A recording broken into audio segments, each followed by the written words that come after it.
sometimes this month or early next month, and obviously some decisions through the mayoral forum at some stage very, very soon. So I'll hand over to Damon just to guide you through. I think probably the best thing we can do is move reasonably quickly, and if there's any questions, almost take them as we go, just to make sure we can make the best use of the time. Yeah, kia ora.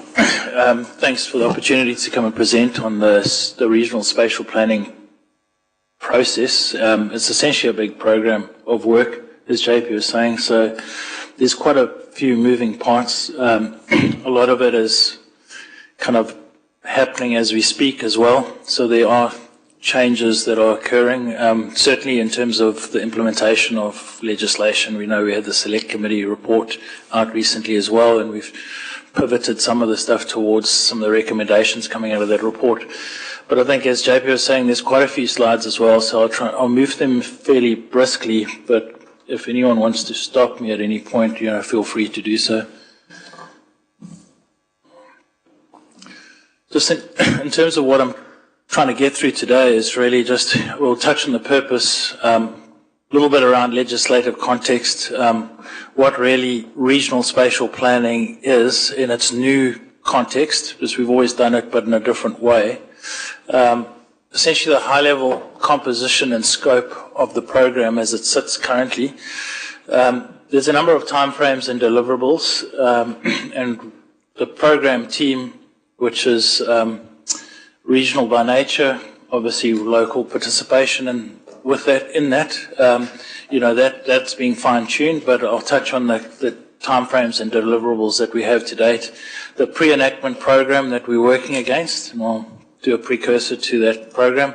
The technical preparation, the process agreement, which we'd want to get some steer on, which would also talk to the Regional Spatial Planning Committee, which we also want to get further steer on in terms of direction. We won't be making decisions because that happens post-enactment, but it's good to get your thoughts on that. And then there's a draft program and plan structure, and you'll see how ambitious that is in terms of getting the plan to its fruition through notification and through decisions. And then there's a fairly sort of a high-level take on the kind of resource requirements. We know it's going to be resource intensive, both in terms of the time of staff, but also in terms of crowding in resources to develop it. And then essentially what we're asking from council at this stage, or from this workshop at this stage, and then the next steps. I think obviously broad objectives today is really, it's an informal discussion. We're not making decisions, but I think hopefully will give you a good understanding of what the regional spatial plan is as a construct, but also just to get some feedback and direction on some of the aspects of the program at this stage, noting that it's being developed through to September when we're hoping to get enactment. And obviously getting some direction from you guys on that. Just in terms of the legislative context, I think many will be familiar with the changes, but it is kind of inverting the RMA to a kind of cone-shaped structure where there's a lot more central government direction through the planning bill and the natural environment bill. So the management of land and resources and natural resources will have quite a bit of direction. And underneath that sits a whole swathe of national policy direction and standards that I suppose unfortunately at this stage is currently being developed and will be developed post enactment of the bills, but it will be giving further direction to the regional spatial plan, which we'd have to take on board. But I think the key thing is that ultimately New Zealand will sit with less plans. We'll obviously have a regional plan, so there's a lot of opportunity for getting efficiencies, but also a consistent take on national direction. And the hope is that that will enable us to narrow the scope of matters that can be regulated at the bottom end. So the whole intention is that there will be fewer consents and permits issued and a lot more clearer direction provided at a regionalised level. So that's where the regional spatial plan sits, right in the middle. And this next diagram gives you a clearer picture of that. So, I mean, it's argued that the regional spatial plan is the cornerstone of the reform proposals, because you can see there it takes the key instruments as well as the planning bills, And then through the combined plan, which consists of the regional spatial plan and the land use plan and environmental plan, it then provides very clear direction at a local level. So it's important to note as well that it also, within the combined plan, it gives direction to the land use plan, which, if you like, would be our new district plan, inverted commas, because it would be a district plan plus. It might have some regional, previously RPS, regional policy statement stuff in it. And then there would also be a natural environmental plan. So that's why it's pretty critical as an instrument going forward for government. Just to add to that, I guess that just to take away from this, the RE reforms are a very significant change to the way we do planning in New Zealand, and it is going to be a very different approach to what people are used to. So there's a lot of change coming, both for councils, but also for community and developers, landowners. We've got some significant change coming, and if that's one thing you take out of this, then that's good. Yeah, thanks, Steph. So I think, we're all sort of holding our breath when the Select Committee report came out, wondering what sort of changes would happen, because we've been working since the better part of March on this program with the other councils. But essentially the core architecture remains the same. The two bills are retained. Obviously the goals and national instruments set the direction as previously, but the requirement also remains that the RSP sets the strategic direction for both growth and change for a region. And it must implement the relevant national instruments under the Acts. It also, there was some increased specificity in terms of what the RSP contains. It has to include maps. Obviously, it has to have a spatial element. It needs to include objectives and actions, as well as some policies and methods, but no rules. Like a district plan's obviously got specific rules, but this sits above that without those rules, and that the rules would sit within the land use plan. Just in terms of timeframes, they've given us a little bit more breathing room, but not much. So in terms of what came out of the Select report was that 12 months after the enactment or royal assent, there would be a tranche of national instruments that will give further direction to the regional spatial plan, which we would have to pause and take on board. Then 20 months after royal assent, only 9 months after those national instruments arrive, we'd have to actually be in a position to notify the actual draft RSP. So that I think takes us to like June 27, where we actually have to have a product on the table that's been engaged on, because there's been a lot of conversation about, certainly within our region, of saying we want to emphasize a pre-notification engagement and not just go out at notification and do the statutory consultation. So we have to load that into that year of developing the plan, like we've done with the FDS. And then further 30 months after enactment, that's when there will be an adopted RSP, there will be decision making. Did you want to come in?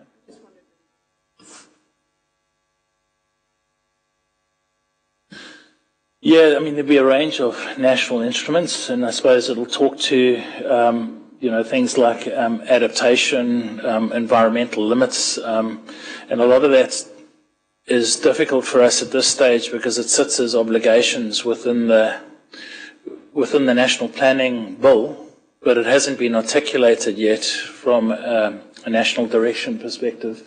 Other things are like, I guess, what the new, we had a national policy statement on urban development, what that new urban development direction would look like.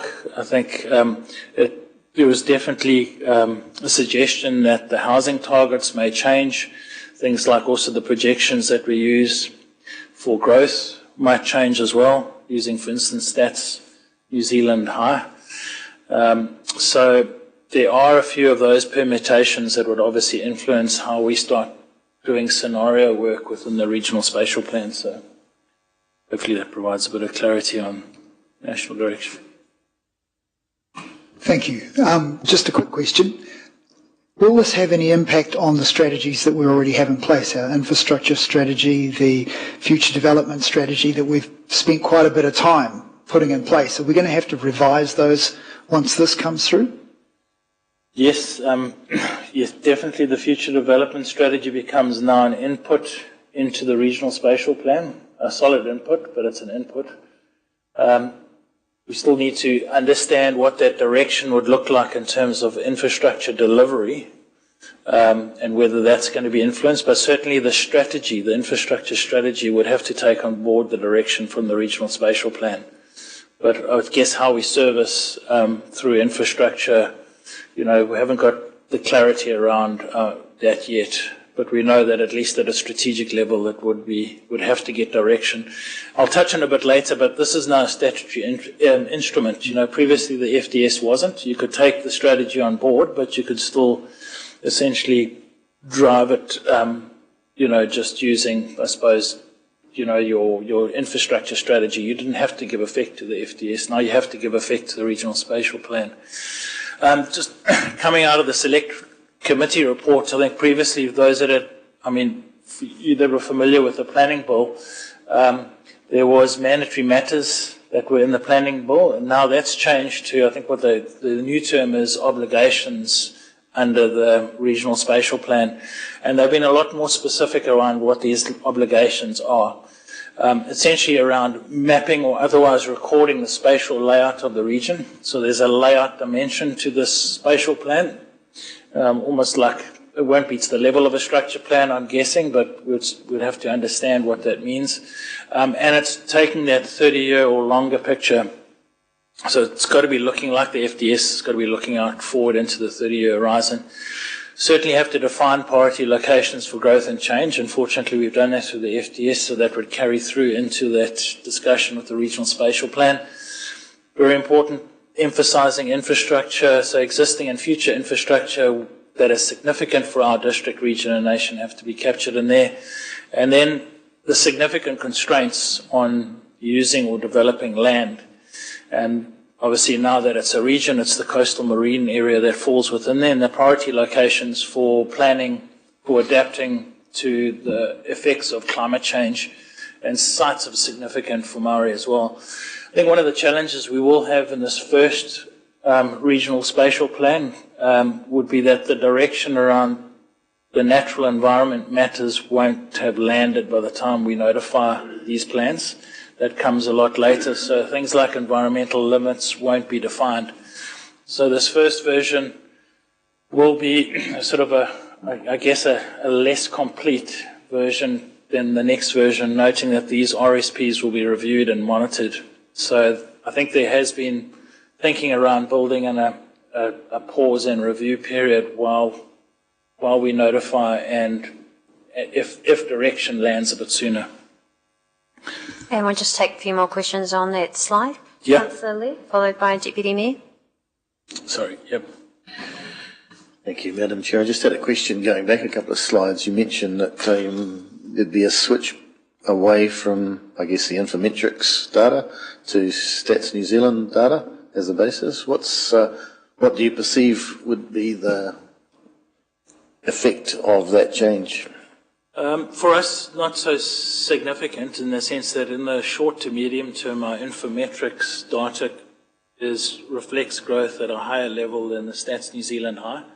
It's in the longer term where they start deviating, because the Infometrics is more of a curve. They use labour information as well, whereas the Stats New Zealand high is more linear. Noting that there's been a lot of feedback on that data. There's a subgroup that's been set up within this RSP group, this regional spatial planning group, that is now looking at providing a more accurate, I guess, regional picture of data using the Waikato University. But we might be informed by central government that we have to use Stats NZ high. So there's a few moving parts there, but not too significant in the short to medium term. It's in the longer term where there's a bit of deviation between the two. Thank you. Thank you. Deputy Mayor. Thank you, Chair. Damon, you mentioned that the FDS is now an input into the regional spatial plan. When we did the FDS, it was really just concentrated on the urban area. So then where do we do the piece of work around the priority locations for the rest of the region? Is it we don't need to update the FDS, or do we update the FDS and it feeds into this, or do we just do that piece of work as part of this? Yeah, I'm going to cover that off if you... Oh, okay, sorry. Yeah, I'm definitely going to touch on that piece of work that closes the gap. So, yeah, if you think I haven't adequately covered your question, then I'll come back to that. But Thanks, sorry. And sorry, could you just go back again to the previous slide? wait, the next one or Just, the previous that one. Oh, that one. oh, sorry. Where we landed the changes.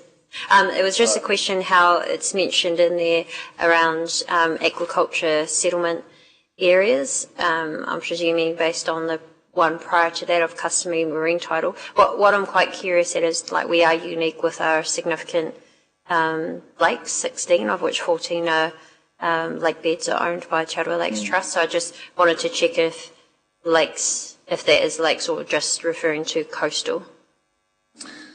Actually, not too sure at this stage. We haven't really dived into this. Came out through the select committee report, so there wasn't too much detail other than what was provided there. But it's a good point that we should follow up and understand that.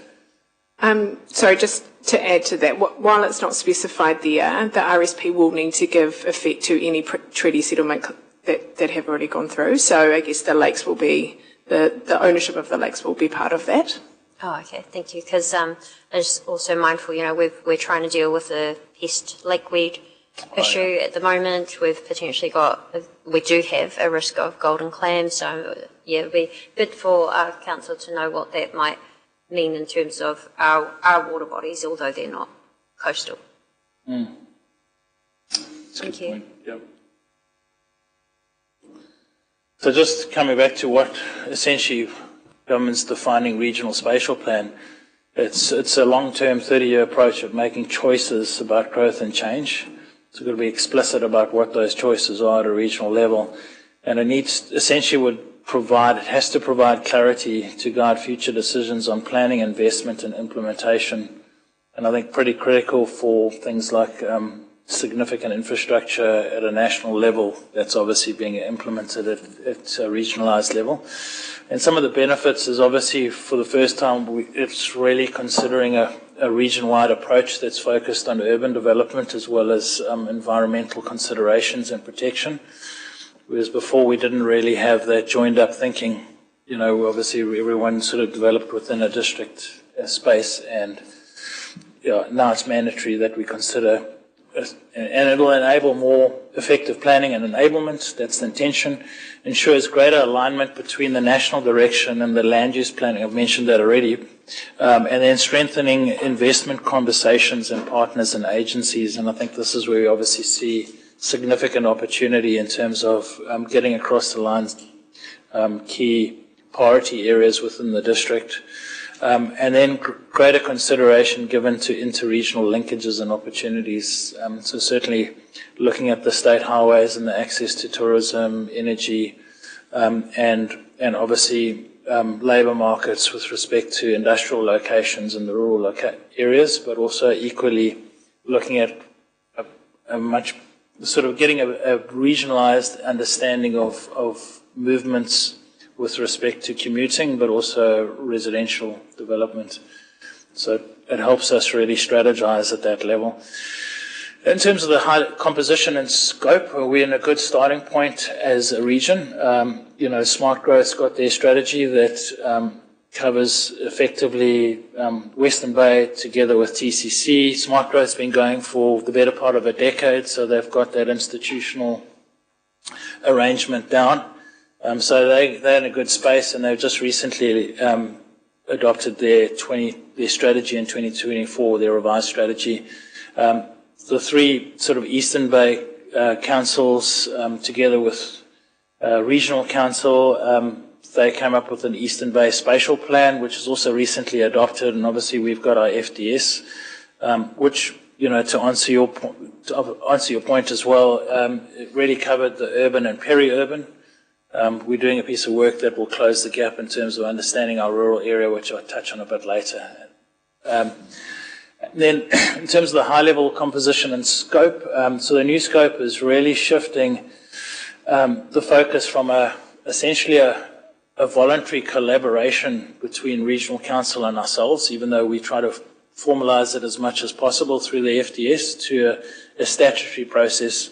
So the RSP becomes part of a new statutory planning architecture, as I mentioned, and the scope is now obviously regional-wide. So we've taken into consideration things like obviously the rural areas, because the previous FDS was informed by the policy statement in urban development, so it had an urban lens to it, so and obviously rural comes into it. Obviously there's coastal aspects, so for us, for a district, weighing in on that stuff is new, naturally, and then hazards and infrastructure, but also looking at the environment. And a big thing is adjacent region matters. You'd know that a significant chunk, I think almost 30% of our district, probably a little bit less, but roughly 30% sits within the Waikato region. So for us, that adjacent regional matter component is pretty significant. And then also there's a whole formal set of machinery which we'll touch on that is a link to this as well, which is the RSP committee, the secretariat, there's the independent hearing panel, and then a coordination document. There's also quite an important implementation aspect of this as well, which obviously is critical to ensuring that that we get our land use right, and the regional land transport plans are informed by the regional spatial plan, and then ultimately it should trickle through to LTP decisions. That essentially the 10-year medium-term outlook of the LTP has a 30-year lens. Just a quick question. Understanding the changes by 2028 and the simplified local government reforms and regional council laws set to go, the secretariat role of a region for pretty much anything is usually fallen with the regional council. Is it expected that will continue just in the short to medium term? Well, did you want to talk to that? We're going to actually touch on those models right at the end, for you guys to have a look at. But, for all intents and purposes, that structure remains. But I'll give you a context around it later on. Okay, thank you. Would you want to? I guess part of what we want to get out of from the council today is direction on some of those things. So there are options around that, and understanding your preferences or not is useful for us in going into these conversations with the other TAs. Yeah, just quickly on the scope thing as well, compared to other regions like Waikato, for instance, our mayoral forum took a fairly bullish approach and said, I think early March said we should lead the charge and really get things going in this pre-enactment phase, knowing that post-enactment we've got very little time to actually do the plan making and develop the plan. So we've obviously, as a collection of councils, have tried to do as much as we can in a non-regrets manner, and that's really just doing stuff that we know won't have significant impact through the Head Start and other reforms that we could easily pull into other processes, like things like getting our house in order in terms of information across our councils. Also looking at the composition of the spatial plan as having sub-regional components. So our district is actually quite fortunate, and our district forms a neat sub-regional component, so all our information could be brought into another process. And we've got that going, and obviously it's been going since March. Waikato region, on the other hand, is just starting to explore their options in terms of even starting the work and what a process would look like. At a technical level, we're going to attend the initiation meeting in August so that we can participate technically in the process.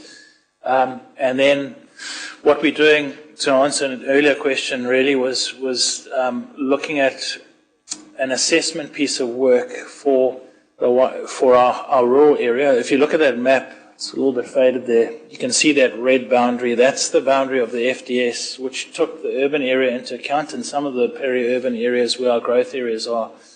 But I suppose we spoke generally in terms of the district in the FDS. We gave some general directions, but we didn't sort of weigh in to some of the rural issues and the socio-economic dynamics.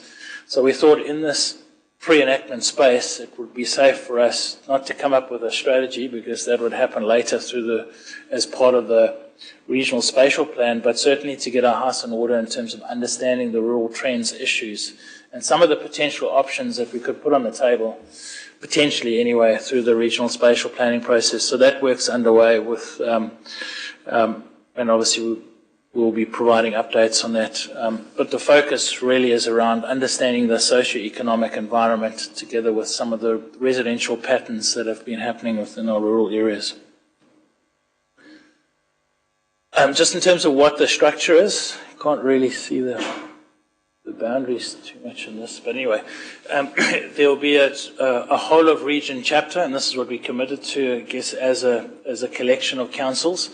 But then within that, there would be sub-regional components, and that's both because it kind of makes logical sense that we divide the region into those components, but also it gives us a bit more flexibility through the Head Start proposals. If we have to break away into different configurations, we can take what we've done as a local sub-region and bring that input into that process.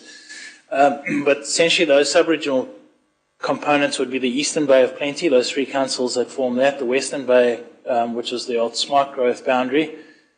Our Rotorua Lakes district forms neatly a sub-region. There would also be an offshore islands component.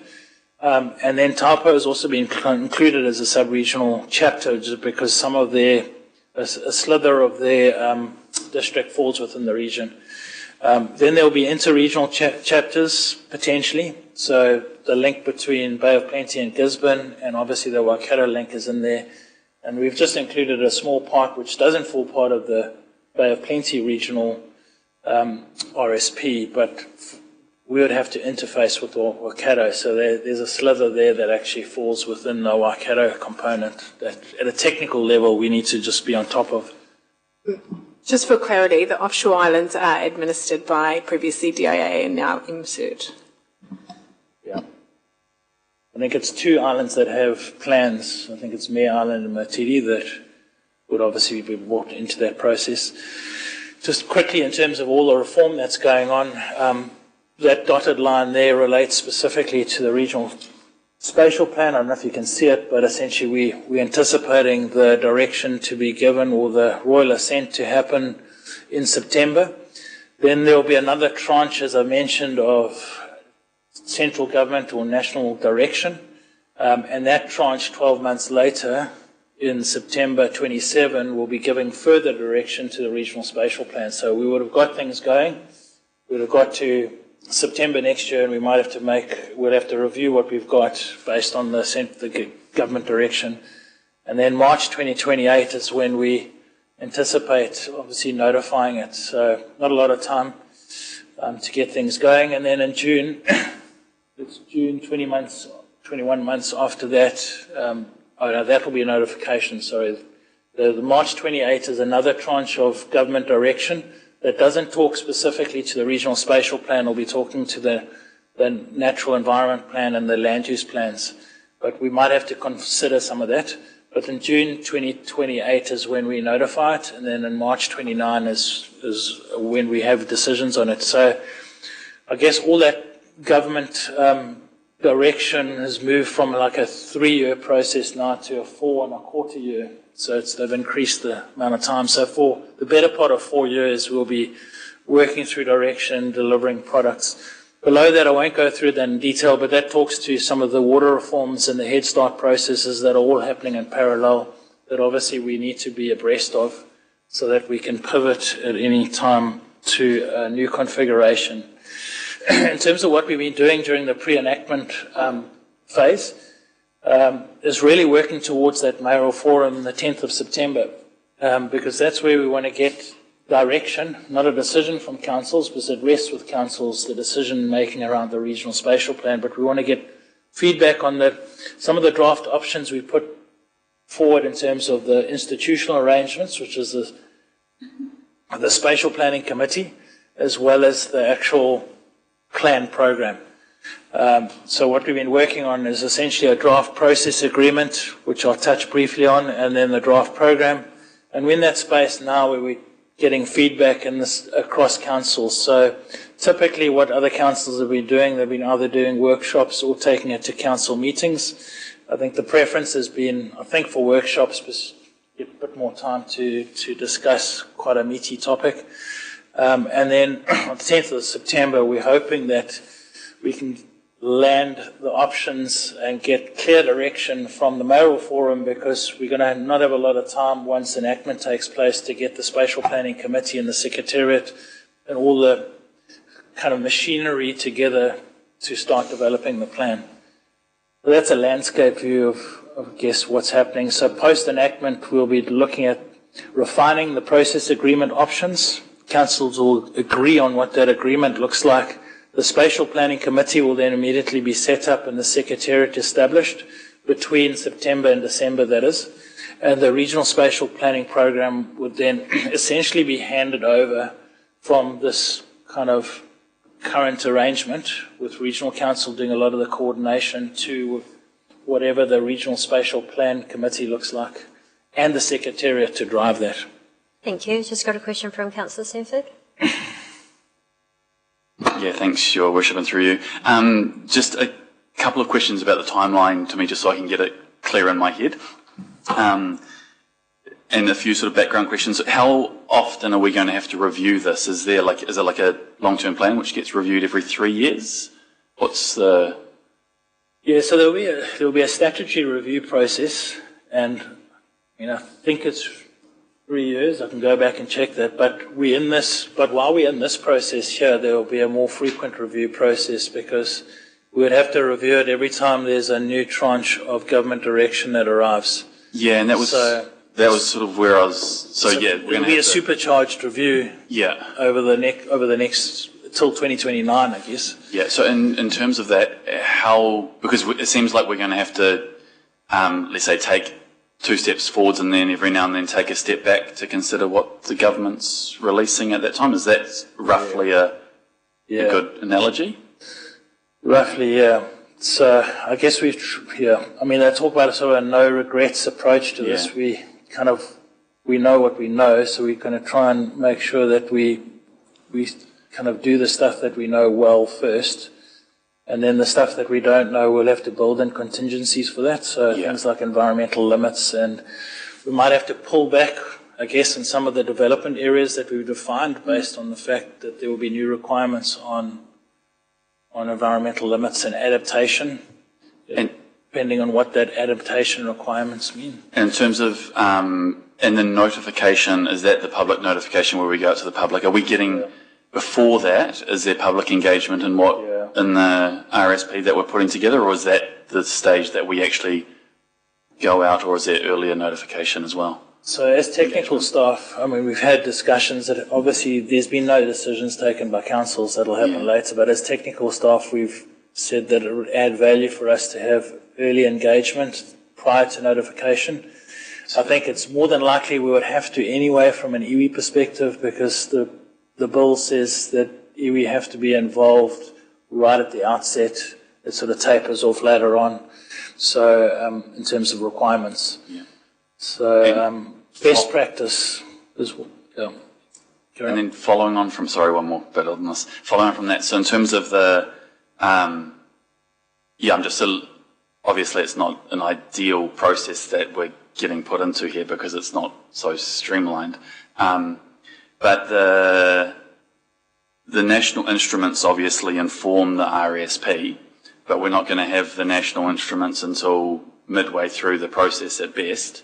How often are governments likely to change national instruments? Because I imagine, if changing governments, changing colours, they would have different priorities that they would put into national instruments. So is there any indication on how easily that is done? I guess Parliament can just do that whenever they want. Yeah, the only dates we have really are those. We just know when those tranches are coming. So we know that September 27 there's going to be a lot of new direction in relation to the Regional Spatial Plan. Maybe some direction in 2028, but it relates mainly to the natural environment plan. But we still got to, the problem is, I guess, a regional spatial plan is integrated by nature, so we'd still need to consider environmental matters. And what we're putting into that at the moment is what's come through our individual spatial planning processes that we've done in the past. But when direction lands on that, I guess in 28, we might have to reconfigure our thinking around what that actually is. And do we need to go further, or do we need to pull back? So to answer your question, we really just have those days to work with. I don't know how. JP, did you want to come in? Through you, Worship. Probably the only other thing I would just add is about engagement with our communities. Clearly, as Damon introduced, our FDS was done within a tight urban, peri-urban framework, which at the times frustrated particularly a large number of iwi groups who fell outside of that line. So the rural issues and opportunities piece of work that we're doing now is quite important for the two community boards to engage with, but equally iwi outside our urban area. So we've got an additional chance, I think, to actually gather up some issues that do have to feed into this process. And just a sort of a statement, it just seems to me like, especially around the environmental part of it, that we might be going out and engaging on the assumption that these are going to be the environmental principles, or, but then the national instruments are going to come out and they could be vastly different than what we've been engaging on. And so we're going to have to go back out and, I guess, explain to our community why the difference exists and what is new in that space. And yeah, it just seems difficult. I think it would be fair to say that we are going to have to work quite quickly, because even with the extension of timeframes, it's not a lot of time, but try not to get too far ahead of ourselves that we're having to repeat work. So it's going to be a bit of a balance, and our engagement strategy is going to have to align with that in terms of who and how we engage, to make sure that we're not having to, I guess, it could be quite confusing for the community. So being quite targeted, making sure that we're really engaging on the topics with the right stakeholders at the right time. Yeah, and sorry, one more thing. It would be also quite confusing if you're engaging on land use, but there's no environmental component to that. And you're saying, oh, you just got to, this will come later, but we don't know what this is going to look like. Because obviously it's a balancing between the two. And if you're only engaging on one thing, it's hard to balance the other out if you don't know what that looks like. If that seems... So I think we are at an advantage, though, in that we do have the FDS. The rural picture obviously needs to come, and we are working to kind of understand that. But in terms of our growth patterns and what that looks like, we have a really good picture of that already. And we're not anticipating necessarily that that's going to change hugely. There might be some change with what we are seeing as some changes in subdivision patterns in some of the peri kind of urban, just outside of the peri-urban and the rural space. So that might change a little bit, but we're at a really good starting point. We've got some really good information. Our spatial picture we don't think is likely to change too much unless those environmental limits pose some restrictions. But this government has also been really clear that where there's restrictions imposed on what people can do with their land, councils will need to compensate. So they're going to be very restricted. I think we're not anticipating that that's necessarily going to be overly constrained from what the national instruments come out with. I think the going for growth, certainly the going for growth direction is saying that, as Steph was saying, ideally the intent is to have a less constrained environment. I think when it comes to adaptation, that will probably be a different thing, because it depends on how restrictive things are with respect to the take on or direction around adaptation. But yeah, we're just really pontificating, really. So, good word. Councillor Barker and then Councillor Patterson. Thank you, Worship. My question is around the dual region challenges, because the government's been clear about they want Rotorua to have an integrated approach that with the Bay of Plenty region around our regional spatial plan, and we're also having discussions around the Waikato part of our district having a plan. How do you see those two being? Because there's the rural south and the rural, north of our district. How do you anticipate we're going to manage to integrate the Waikato functions, especially if we go into a head start with the Bay? And I'm just trying to see how that might work in practice. Yeah, I can talk to the technical side of things. So certainly technically, we are looking at closing the gap and have a better understanding of our Waikato component by doing that rural piece of work, which covers the entire Waikato chunk of our district.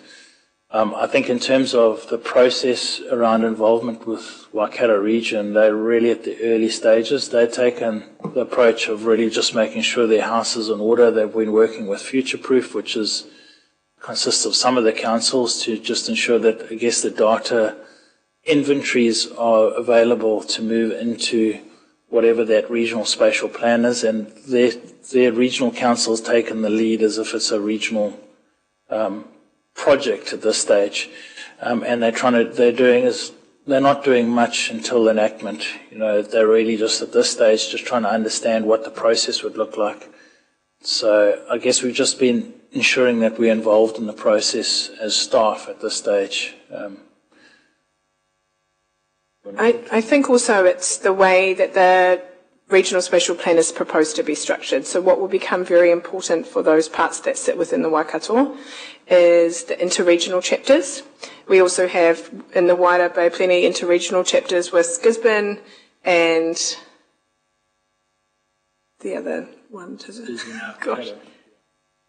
Oh yes, but also the interregional chapters and then our participation in the Waikato Regional Plan, but we're also making sure that our Waikato regional colleagues and our Bay of Plenty regional colleagues are participating in our rural work so that everything is kind of joined up as much as we possibly can.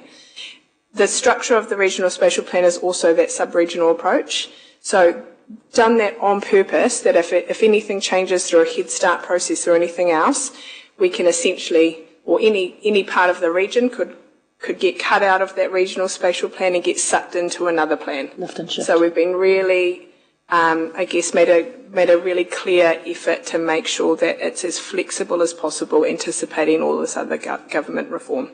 Okay. And at the moment, that's kind of the best we can do until things start to land. Thank you. I just, for the people who sort of live down there, I'm just trying to picture where they'll be looking. They'll probably be looking for the direction from the Waikato potentially. As a region for a spatial plan rather than looking towards the Bay. Taupo? Sorry? The southern half of our district. Potentially. We've also, Taupo's in the same camp. They have part of their district within the Bay of Plenty, so they are participating in this process as well, and we are, along with Taupo, kind of helping each other in that respect, and that we're probably going to take more of a role in the Bay of Plenty and making sure that we're continuing to talk to each other and assist each other in that process. Thank you. So just from a Bay of Plenty regional perspective, the part of our district that falls within the RSP is divided by that sort of middle line going through, and that Waikato chunk below that is kind of, from a Bay of Plenty regional plan perspective, is the interregional component. But obviously, in our context, it would be participation also in the Waikato regional plan, as far as we can from a technical point of view. And just a question from Councillor Patterson. Thank you, Your Worship. I'm not sure if I missed this, but so we've been communicating and engaging with our community on local water done well. Now we're doing Head Start. That'll follow with the LTP and the representation review and this. So are we in danger of over-engaging and confusing the hell out of our people? Short answer. I'll be non-politic and say probably. It is very difficult, and I think this is where we're trying to make sure from the different sources of our discussions we're collecting the issues where they can be carried into other processes. I think the head start, what people have said in, say, the southern part of our district, is probably quite important to input into some of the rural issues from a southern end of our district, which we then hold to pass to Waikato or to assist in the Waikato plan and vice versa. So I think the only thing we can do is to take what we can get across all of these processes and make sure that we're at least trying to manage the information as carefully as possible. But I would fully expect the community to be quite confused about what's going on. So that my second question is I didn't see it here. Do we have a communication strategy for this? We do have a pre-enactment communication strategy once the bills have landed, and there's been some decisions from all of the councils around the makeup of the Spatial Planning Committee and the Secretariat. It will be the Spatial Planning Committee's job, with the Secretariat informed by the committee, to come up with that comms and engagement plan. Being mindful, however, that any key decisions with respect to the regional spatial plan need to go back to the individual councils. So we will need to provide input into that. But the substantive plan will be developed once we have the formal structures in place to develop the plan. Thank you. And on that note as well, there was interest from the Te Aroha Iwi chairs to be part of, well, they had asked the question around, there were a few things, economic growth and development, which this impacts, and the regional spatial plan in general. So we have to let them know the timelines, as in we just need to get through Head Start right now. But I see up there in this slide, Mayor's liaise with iwi chairs, so we don't necessarily have a forum, at that mayoral forum, we don't necessarily have a forum or a set up yet. But I just thought I'd just be open to indicating that here that there was desire raised, and so we need to figure out what that means for us in the Rotorua involvement. And one of the reasons that they wanted to be part of it is, and we stressed and emphasised, there was a significant amount of iwi hapa engagement through the FDS, but it has been, I suppose, a little bit of time since that engagement happened. So there was just feedback that it would be worthwhile in this regional spatial plan checking back with those who did help in the future development strategy to make sure that then as a wider region, whatever their feedback at the time was, is still reflected. So we were just passing on some feedback. And I'll just check are there any further questions or carry on? Yeah, just mindful of time, so I'll try and go through the rest quite quickly. Just in terms of the pre-enactment structure that we've been working, there's a number of work streams at a program level. I think some of us have been straddling more than one work stream as staff members, and that's across all the councils. That's been reporting into a project control group, which is consisted of general managers and senior managers, and then a general managers group, which really gives technical direction and government and governance decisions that filtered down. And this is in this pre-enactment phase. And obviously we had set up a joint committee, our future development joint committee, so we're in a good space to discuss this with our elected members through the process. But obviously council sits there, and we have updated council as well. And then equally then you've got the mayoral forum that all of this has filtered into, and I think the mayoral forum has met in March, June, and there's another one in September. So I think we've managed to crowd in a lot of direction and conversation and mahi within a short space of time, managing across all those layers. Just quickly in terms of technical preparation, I've mentioned that work that we're doing around the socioeconomic assessment in the rural areas, which is our specific work we're doing as our council in order to make sure our sub-regional input is obviously adequate together with the FDS. So we've made a conscious effort to close the gap on that. I think generally across the councils led by regional council, we've been making sure that we've been packaging the most reliable and relevant information that can carry through into the regional spatial planning process. And that's currently sitting with our SMEs internally. So our subject matter experts are looking at that information, vetting it, and providing input and identifying any specific gaps. Just quite an important aspect of all of this work is the process agreement, which is actually sits in the section 69 of the planning bill, and that's really, I guess, the engine room, if you like, of this piece of work. It's around the statutory preparation pathway, the practical relationships, architecture around that, the establishment of the governance, the program design, how we manage risk, and then there's also a public-facing element. How do we actually interface with our interregional counterparts, so our adjacent regions, but also with key government departments and other agencies that obviously need to bring both resourcing, expertise, and direction into the process. So essentially, the process agreement is going to set the framework for how the RSP is developed, who's involved, who decides, who's engaged, all of those really important things. And then we defined, and hopefully you agree with those, some key assumptions that we'd be working off, because there wasn't a lot of clarity around how, on what basis do we do this. So obviously the RSP is prepared for a region. We acknowledge that as a region.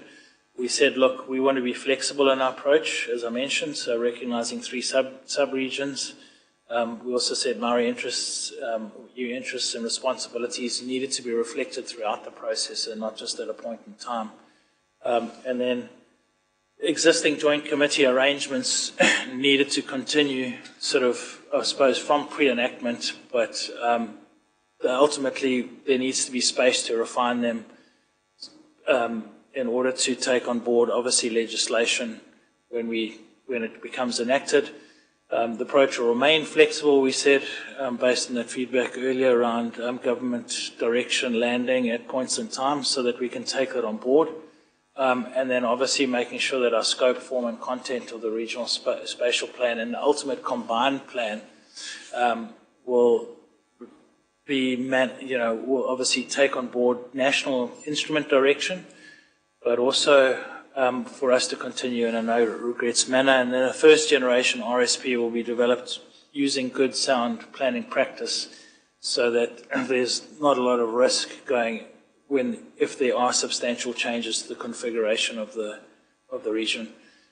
Just quickly in terms of the Regional Spatial Planning Committee, there's quite a few elements to it. I mean, essentially it contains governance, the evidence, how we deal with evidence, partners, public processes, and the implementation elements. So what that looks like is essentially the preparation of the draft RSP. The Spatial Planning Committee really sits and makes sure that preparation has been adequate, that we've done pre-enactment, but also assesses the ultimate options that have been given direction to by the Mayoral Forum. They're also important in terms of setting up the independent hearings panel, and that will be providing advice on recommendations. It's also critical ensuring that the whole consultation process with iwi follows proper processes and happens throughout the layers, out the decision-making layers, and then also oversees the reviewing and amendments and ongoing plan stewardship. Also, quite importantly, manages the recommendations that get taken to the local authorities, because ultimately councils make the decisions. And also there will be facilitates the coordination, implementation and the monitoring of the process. So a lot of expectations for that Regional Spatial Planning Committee. We did come up with we required by legislation to come up with options in terms of how the decision-making structure as well as the configuration of the Spatial Planning Committee looks like, together with the Secretariat function. We did come up with some principles in terms of evaluating options, because we've got the opportunity to obviously go with the statutory minimum option, but also look at an enhanced version. So as the collection of councils, we said, look, let's come up with some criteria. I won't go through it in detail, but essentially it has to be representative. It has to demonstrate that there's tangata whenua representation. It's collaborative. It's simple and effective with not a lot of decision-making layers. It takes in consideration capability as well as resourcing. It's future-proofed and adaptable for changes and legally recognised in terms of the statutory requirements. So those are essentially those. We're hoping that, I guess, as council, we're happy with that premise for us to have gone ahead and evaluated those options. So the statutory minimum option I'll put up on the table. Oh, sorry. Can you just flick back? And hopefully I remember the question I was just about to ask. Oh, sorry, let me just go back. Yes, future-proofed, adaptable. Sorry to bring up a head start again, but just if for whatever reason part of the existing Bay of Plenty region and or Taupo South Waikato, are you sort of factoring that in, that a region, there's a very small risk, but we may end up in a wider Waikato region, or the Bay of Plenty region might end up split in two? I'm not sure. Is there enough flexibility as you're going through that to just collate local information and then see and then be adaptable to wherever we land in a region or unitary? I guess the plan is being structured with flexibility, but the direction we've had from government around regional spatial planning is that the first generation plan will be within the boundaries of the current region. So even if there's a change through Head Start, our first regional spatial plan will be a Bay of Plenty plan. Yep, no, that's very helpful. That answers that question. Thank you. Question from Councillor Patterson. Thank you, Worship. And through you, just regarding the makeup and who sits on that, my understanding is the legislation requires at least one member to possess knowledge, skill and experience relating to Te Ao Māori. So could that be an elected member? So I think the next couple of slides might help answer your question. We're going to speak to what the statutory minimum spatial planning committee makeup needs to be, and then what an enhanced option might look like, both of which do give effect to that anyway. But what we're really seeking from you today is some direction around which option feels most comfortable for you, that the principles we've used to evaluate these options feel about right, that and some of the assumptions that we've based those options on are also correct. So perhaps we go through the next couple of slides and then if there's still questions. Cool. So yeah, that's the statutory minimum, which is, you can see right in the middle there's the Spatial Planning Committee. And as you mentioned, the new requirement coming out of the Select Committee report is that you do have a representative with Māori knowledge and expertise. I think it could potentially be an elected member, but that's feedback that we will take on board because we're still in the process of refining this, but for all intents and purposes it could be an elected member that provides that expertise. I'm not sure how we assess that expertise at this stage, and the level of expertise that's expected hasn't really been defined. And then there would be a secretariat which deals with, essentially would have technical staff, but with experts that will be essentially driving the program, but also the inputs for the Spatial Planning Committee to make decisions. And I think there's a requirement, there's an MCERT representative, that new ministry representative sitting on that secretariat, but we can configure it. So I guess going back to the Mayor's question around the Secretariat, that could be the Regional Council, but that could also be an independent panel, body or person. So again, further direction on what that might look like. We, I guess, looking into the future where Regional Councils may not be a thing, we anticipate that we will have at least substantively the regional spatial plan done by the time that process wraps up. So there is some options around how we might do that. The Bay of Plenty Regional Council are kind of taking informally that role at the moment in this pre-enactment phase, but that doesn't necessarily need to flow through into the next post-enactment phases. I'll go to you soon, Councillor Timera Benfell. Just on this Secretariat role, I suppose, like we have had misalignment in what we thought a Secretariat role was, where the Regional Council has been fulfilling an administrative function, but then at times takes that beyond an administrative function and actually makes some decisions as well, which has frustrated territorial authorities or joint committees.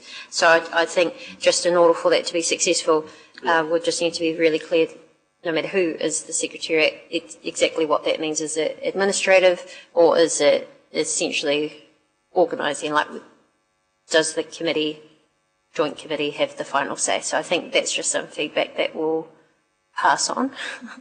Councillor, sorry. Yeah, and sorry, just to add to that, we will take that feedback back, but also we will make sure that in any terms of reference, which will outline roles and responsibilities at every level, that's really clearly articulated so that we can avoid any confusion about roles and responsibilities. Thank you.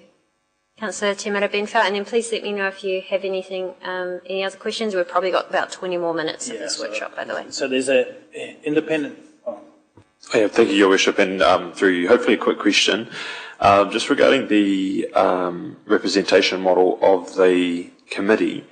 Have other councils in the region provided their thoughts on what that might look like? Because obviously this is the statutory minimum or bare minimum that you have to have. Have the other, I'm thinking particularly the Eastern Bay Plenty Councils, have they provided any feedback on what their preference might look like? So we're going to, and perhaps it's relevant to move to the next option now as well. What's happened is we've taken the principles and evaluated each of these options using a traffic light system. So the next option that we'll put to you, which is statutory minimum plus, I guess is what we're calling it, is what's come out, I guess, as the recommended direction at this point. We're in the phase where all of the different councils are taking this forward to their councillors. We are the second workshop, I understand. Whakatane was a couple of days ago. I'm not sure of the outcome of that. So we're really just at the beginning of starting to get that direction through.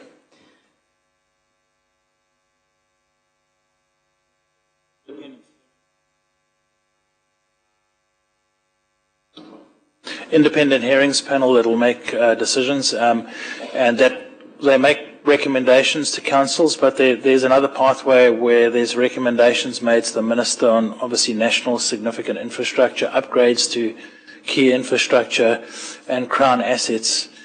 And then there's also would be inter-regional MOUs set up between councils and other adjacent councils for cross-boundary stuff. This is the enhanced, or as Steph was saying, the statutory plus version that we landed on as a collective for the Bay of Plenty region. I think the key difference is incorporating our joint committees into that structure, because we felt that would, it has been working well, and it helps us to obviously have a leaner structure to make decisions. That Spatial Planning Committee will be heavy in terms of involvement of individuals. So what we've advocated for is not only to have Maori expert representatives, but also to have Maori representation on it, or tanga whenua reps, because we feel that it's not just around the expertise, it's also their representation. And we also felt strongly that there may be a space for other central government departments to be in that Spatial Planning Committee. But you're looking at about 20 plus odd members if you, I guess, involving all the councils, including Taupo, and then obviously those specific representatives. And then on a case-by-case basis, you could also bring in specific expertise based on whatever the subject is being discussed. So just a question through you as well, Madam Chair. So just a question on that. So this word, because I'm aware that the current Rotorua JC's terms of reference does include Māori representative model for elected members. So you're saying that through the, I'll just call it the SPC, where it concludes independent Māori experts, would also transfer to those joint committees as well, proposing like an amendment to a terms of reference? Is that right? There's another slide that addresses that. Am I jumping the gun? So anyway, we'd want you guys to sort of weigh in on that structure and hopefully be happy with what we're advocating, because this is all, if you want to provide further direction on that. Councillor Sanford? Yeah, thank you, Your Worship. I'm all on board with the Enhanced Spatial Plan Committee. I was just wondering if you could explain one of the big differences between the two slides is the Rotorua JC, like the council JCs, and what advantage that adds to the system by having them in there versus the not having them in there in the previous slide.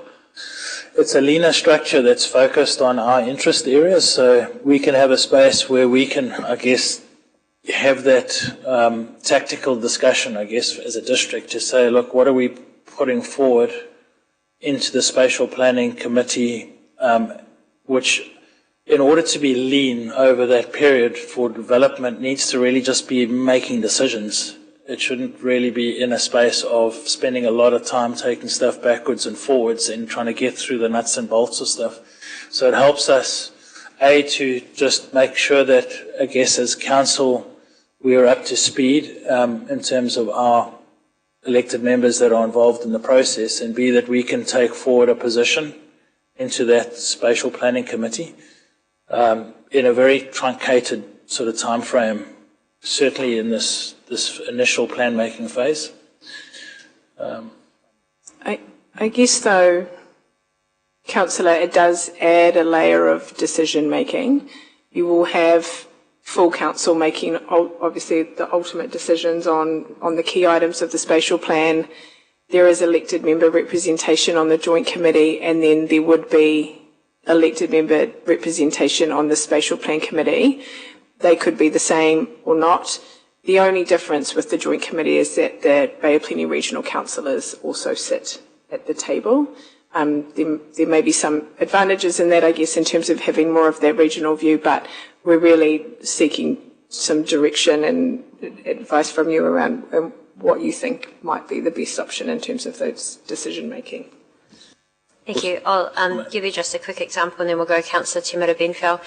Just recently with the regional transport committees, and there were two of them, and essentially that just got merged recently. So what we've found before, when you have multiple different, is you kind of, and especially if people have to travel, you just end up doubling up on it. So although Rotorua may end up sitting in a meeting where majority is being talked about tauranga for that meeting, at least it's only the one meeting that we had. So I don't know, just in recent experience. In recent experience, it's easier to just streamline it, have everybody at the same table at the same time so that they can hear that corridor, that discussion. But if needed, as always, we could just create additional meetings for Rotorua if there were Rotorua-specific things that required discussion prior to going to the Spatial Plan Committee.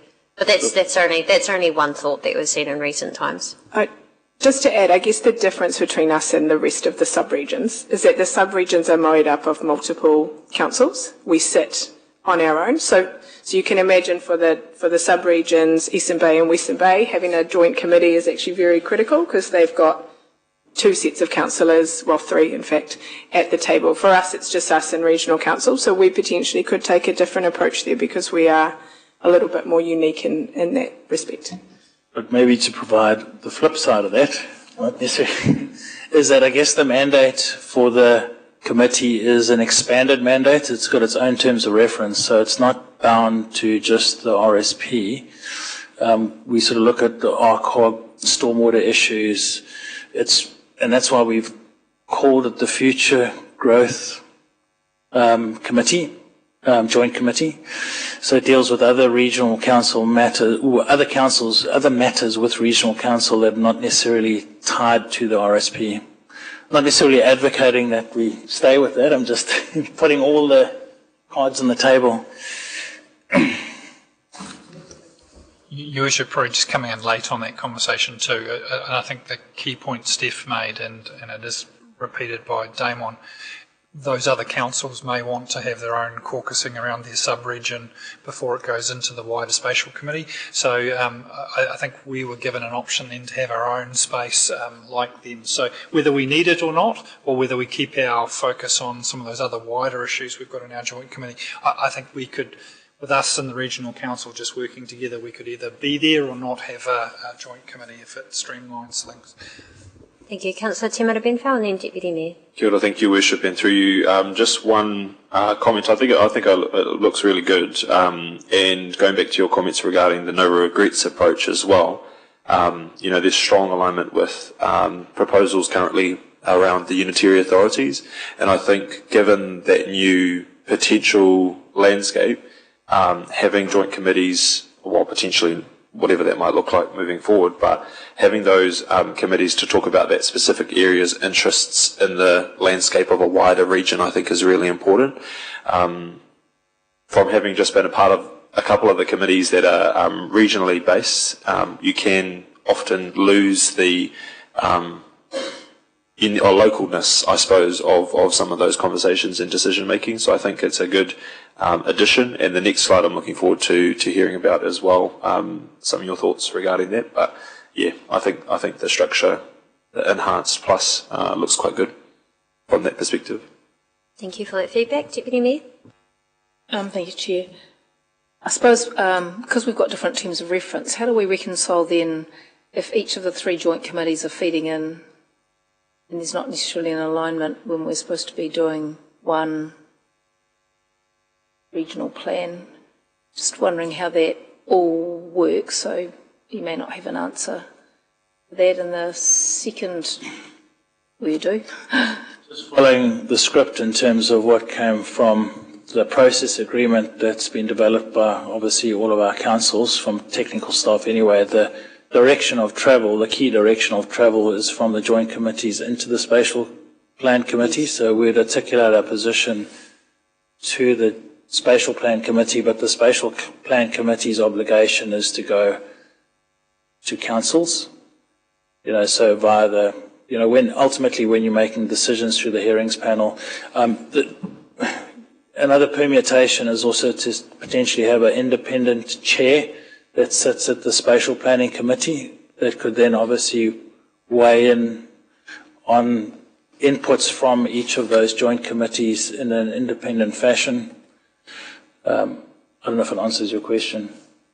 I suppose just the devil's advocate got the head start, just looking at the alignment of the timing of all of this, depending on whether or not what we're proposing gets through the gate with three unitaries. Effectively, if you were to take all of this piece of work and just said there was one Bay of Plenty regional wide council, this would all just become moot, wouldn't it?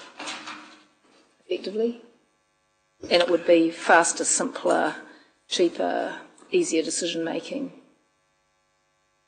As I said, I'm playing devil's advocate here because I know that's not what we're advocating for, but just looking at all of this, it's very complicated. Yeah, through your worship, and I think it's just answering off that question, we're still at a stage where things are developing. So the need for a joint committee and even the terms of reference that we currently have for our joint committee may need to change going forward if we retain it. And I think you're absolutely correct. If there was a decision made in Head Start, things change significantly in a different kind of potential direction as well. So I think we just have to stay adaptive on what the terms of reference are, how we see any value in a joint committee operating, and then make some decisions on that. Thank you. And we'll take a question from Councillor Lee and then finish the last couple of slides. Thank you, Madam Chair. Just need a little bit of assistance with the acronyms. I must have missed it when it was went through before. I got the TW reps, tangata whenua. What was the CG? Central government. Oh. Thank you. May want other departments that fall out of MCERT, outside of MCERT. Just in terms of other further considerations, not necessarily loaded into this option, but it's for consideration, is whether we have one or two members per local authority. Obviously, if we make it 2 members, it really loads the forum, but I think there was an argument to say, look, 1 member might be an undersell from a council perspective. So, there was opposing views around that. Obviously, the independent chair for the Spatial Planning Committee was a preference, knowing that there's a number of councils in that space. Then, obviously, Maori representation options were considered, and one option is also to have a Maori advisory group or subcommittee to the Spatial Planning Committee. Just considering the fact that there's a number of, obviously, iwi and hapu that need to be engaged, and it probably may be a disservice if it's just an individual member representative sitting on the committee, that there's an advisory pathway. But those options are still being explored. But I guess that was the additional input that I was going to provide in terms of does it answer your question or not? Yeah. Okay. And then, and then also there would be additional voting and non-voting members that may be co-opted from time to time. So obviously, depending on the subject matter and the fact that we've got to transverse a lot of technical stuff very quickly, we may have to bring in expertise. And I guess the door needs to be left open for that. And that's both in terms of the Secretariat as well as the Spatial Planning Committee. Just very quickly, some time. I mean, we did put together a program. What would it look like post-enactment? And essentially, the process agreement would then be obviously underway, and we'd have to put it together between now and the end of the year, essentially, when enactment takes place in September, and councils will have to sign off on their process agreement before the end of the year. So not a lot of time, and that's why we wanted to get some direction on the stuff now, so at least there won't be, there will be some breathing room to weigh in on the stuff when you have to make the decision. And then after December, we'll be establishing the Secretariat, and that's essentially going to be driving the project implementation. So there'll be a project team involved and obviously a project governance structure in place. And then from February 27 is when we will actually be preparing the spatial plan. And there would have to be a lot of engagement in that time period with our same stakeholders, at least, that we engaged at a minimum, I guess, through the FDS, so the developer groups, iwi, all our other stakeholder community, etc.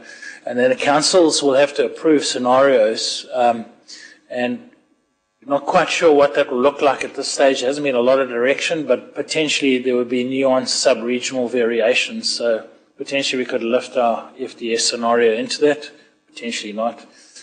Depends on what the direction looks like, but there'll be another tranche of direction that will arrive. And then councils will notify the RSP, obviously, towards June, and then there would be a whole process where we'll be setting up a hearing, and the councils will obviously manage, I suppose, that public submission process, and we'll be handing over the submissions to the independent hearings panel. There'll be a process there where we'll obviously have hearings, and councils will then be making decisions by March 2029. So that's what the program plan. Yeah. Cool. I think that is the last slide. I know. Anyway, there'll be a whole lot of topic papers and those are kind of some of the initial topics we were thinking of. It will be urban development and obviously environmental components and adaptation. Resource requirements very quickly. I think costs will vary depending on whether we can use council staff or we have to go out and outsource. So obviously it's resource intensive. So essentially what we're asking you, and we paused at some of the key points, was, I guess, that you're happy with this no regrets process and the process that has unfolded to date. The approach that we're taking to that process agreement, and I think part of that is the Spatial Planning Committee. So those principles that we use to evaluate the Spatial Planning Committee that I went through very quickly, and then those identified options, essentially it's or a more enhanced version. And I guess we'll be taking your feedback that you provided on that enhanced version back to the group. And then an acknowledgement, I guess, that this remains a collaborative exercise, so we're a player in the process. So that last bit there, did you want to talk to that, JP or Steph? the council? We were intending to bring a paper to you in August, but it's actually not to make any final decisions around the options because we're waiting for the bills to land.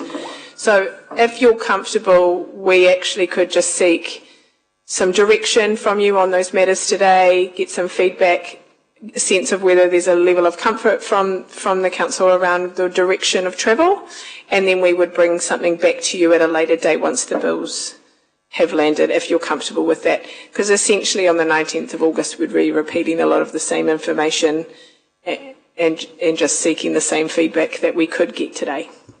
So up to you, and I'll leave it to the chair to kind of No, that sounds decide. good. Is there anyone that disagrees with that? Okay, thank you very much. Councillor Peterson? Just a couple of questions. When will we know what staff requirements and costs will be for this to all come to pass? Yeah, look, so Regional Council have defined theirs for 26, 27, but obviously we haven't. So the key is when the Secretariat gets established, the first job of the Secretariat is to work through the program, identify all the program nuts and bolts, and then we'll get an accurate costing of that. So we're looking at January 27 before we get a real accurate sense of it, but we're working towards that between now and December. So we're talking about taking, I think all councils will be taking some indicative costs by the end of the year around resourcing. What I would say though is this is going to be very heavy on our team. The program is a lot of work. We have a very lean policy team. We're trying to find another person, but it's not going as well as we would have hoped. So internal resourcing, and then what it's going to cost in terms of any external funding, we're not quite sure yet, but we are working as fast as we can to kind of anticipate what that might look like. So we will try and bring that back to you when we come to you for decisions post-enactment. And also further noting that there'll be responsibilities for staff at a regional level. So you'll have to wear a regional hat in some respects. So things like GIS, you might appoint this person within our council to lead all of that work. So there's that permutation in terms of hours that will be lost in terms of hours that would normally be committed to general BAU work that we'd have to work out. So Subsequent question? Sorry, yep, continue, and then we'll go Councillor Te Mara Benpau. So once... apologies, I might just hand back to Deputy Mayor because I need to make a 3 o'clock meeting. So, sorry, I'll leave you guys to it to finish off this discussion. Thank you. Once this whole process is finished, we get to 2029, is this going to carry on? So this will become a standard part of the machine of governance, correct? Correct. Yeah, so effectively this is going to, the goal is to speed up the way we do things, make it more efficient, and I don't like to say the words replace, but that's what it will do, some of the governance that's currently undertaken by the Regional Council. Is that correct? Well, I guess the governance structures is something being considered through Head Start and the local government reform, but this will definitely replace the way that we do planning. What I would say is the first generation plan is definitely based on our Bay of Plenty Regional Council boundaries, but any subsequent review, depending on what comes out of Head Start or any new regional boundaries, the boundaries of the RSP might look different for us or others or whatever. Does that's helpful? Kind of. So once again, we're being asked to endorse something without having all the facts. Okay, and I'm not pointing that at you. That's not your fault.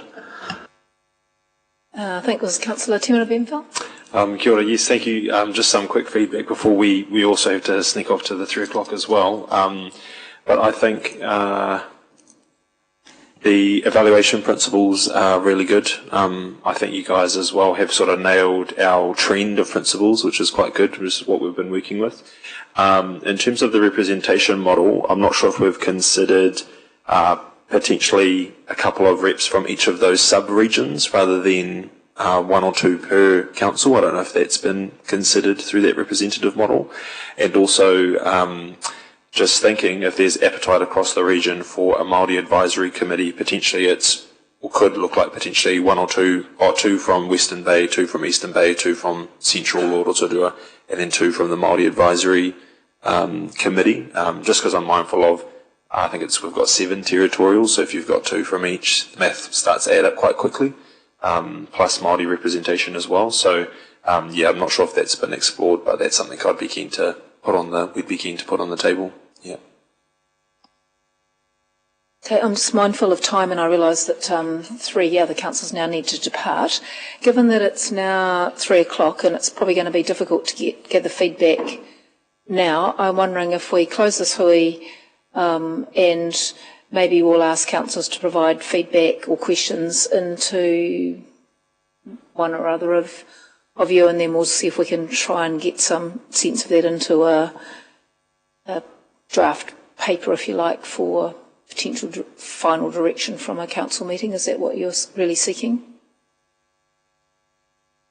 Sorry, so just to be clear, would that mean leaving the agenda item on the 19 August council meeting, for the 19 August council meeting? Depends how quickly you could turn it around, so I'm just suggesting that if there's feedback coming from the councillors in response to this to you, it's whether or not you can turn that around. Is there the urgency that it needs to be done given the Head Start timing with the proposals sort of making it through the gate in sort of September?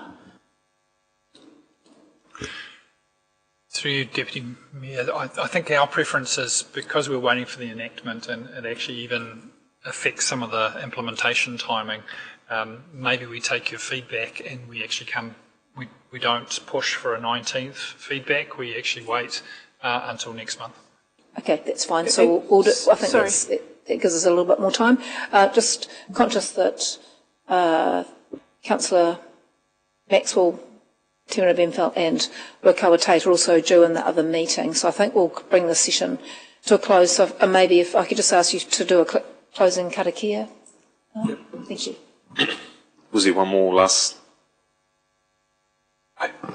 I guess what would be useful is just to make sure that there's no really strong opposition to the direction of travel was probably what we would need today. And I'm sensing a level of general comfort as much as possible within the amount of information we've given you. Yeah, no outburst, so it must be a good sign. Ka pai. Kia iu tātou, anei tō tātou karakia whakakapa. Kia tau te rangi mari e ki una ki tēnā tātou kia mahia te ua mā kia toi te kupu, toi te mana, toi te aroha, toi te reo Māori, kia tuturofi te whakamaua, kia tīna, haumi e hui e, tai ki. Thank you very much. Councillors, we'll call that to an end, and maybe I'll just get JP or one of the others to send out that email for feedback